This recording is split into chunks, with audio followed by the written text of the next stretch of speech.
Do you remember the story of a girl who lived a life of cinders, and how she found true love because she kept a beautiful dream in her heart? Of course, it helped that she had mouse friends who could sew and a fairy godmother who could do wonders with pumpkins. Well, that girl is me.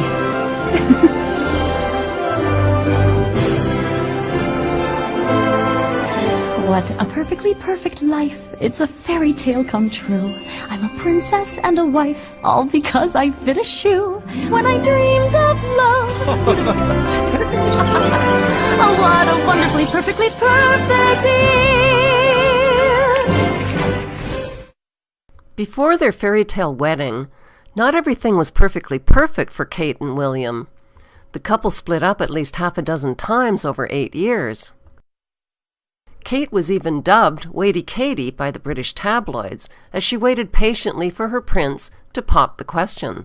When William publicly dumped her in 2007, his aristocratic fraternity pals called her the practice chick.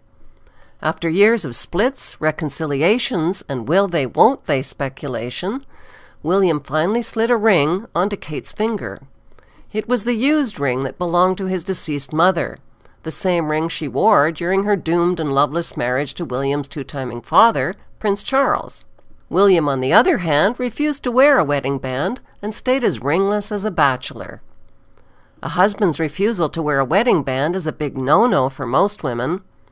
How committed and in love can he be, they ask, if he won't even show off the fact that he's married?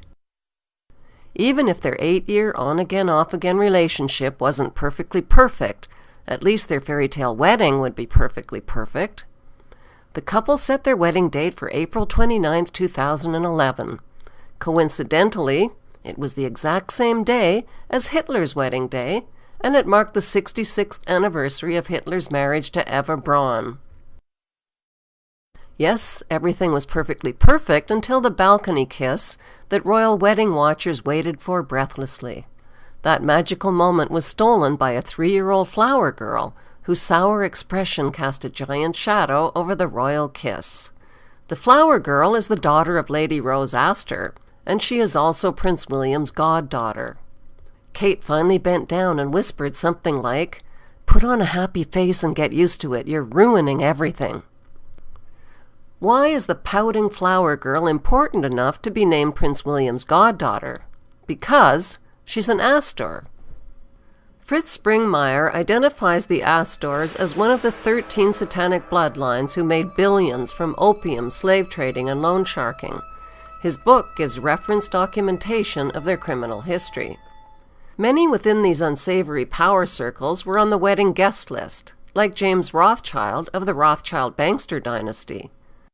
James Rothschild brought along his passed-around girlfriend, Astrid Harbord, who, according to the tabloids, had previously shagged Prince Harry. Also on the guest list was Gary Goldsmith, Kate's uncle. The tabloids report that Uncle Gary is a filthy rich, cocaine-snorting, pill-popping, porn-peddling, foul-mouthed, randy, hedonistic playboy.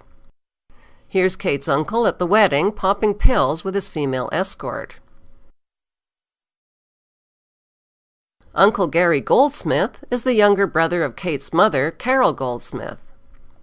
Kate's Uncle Gary was filmed covertly by undercover reporters for the UK's News of the World at his sprawling $10 million villa on the Spanish party island of Ibiza. He named his villa Maison de Bang Bang, which is French slang for House of Sex. Guarded by MI6 agents, Prince William and his bride-to-be holidayed, partied, and yachted at Uncle Gary Goldsmith's House of Bang Bang in 2006. The undercover reporters reported that Kate's Uncle Gary entertains his guests with hardcore porn on a massive 52-inch screen. He supplies pot, cocaine, ecstasy, hookers, and door-to-door delivery. Does anyone really believe that William and Kate just held hands and sipped tea on their Bang Bang holiday? And speaking of uncles, which uncle is slimier, Kate's Uncle Gary or William's Uncle Andrew? Prince Andrew is the brother of William's father, Charles, and the son of Queen Elizabeth. He is the fourth in line to the British throne. Andrew, who was also a featured guest at William's wedding, has been exposed in the news as a client of Jeffrey Epstein. Epstein is a convicted pedophile who served up underage girls to Prince Andrew like lollipops. Epstein also gave Andrew $30,000 to help pay for his ex-wife Fergie's massive debts that she was blackmailing him for. Andrew was finally forced to step down as Britain's trade ambassador because of number 1, his criminal behavior with underage girls, 2, a $6 million tax evasion charge, and 3, conflicts of interest from friendships with a convicted pedophile and with Libyan leader Gaddafi's son, whose country was being bombed by the British military. Mr. Chris Bryant. Thank you, Mr. Speaker. Given the circumstances that the Prime Minister describes, isn't it increasingly difficult to explain the behaviour of the UKTI Special Ambassador for Trade, who is not only a very close friend of Saif Gaddafi, but is also a close friend of the convicted Libyan gun smuggler Tariq Kaitouri? Isn't it time we dispensed with the services of the Duke of York? References to members of the royal family should be very rare, very sparing, and very respectful. Order!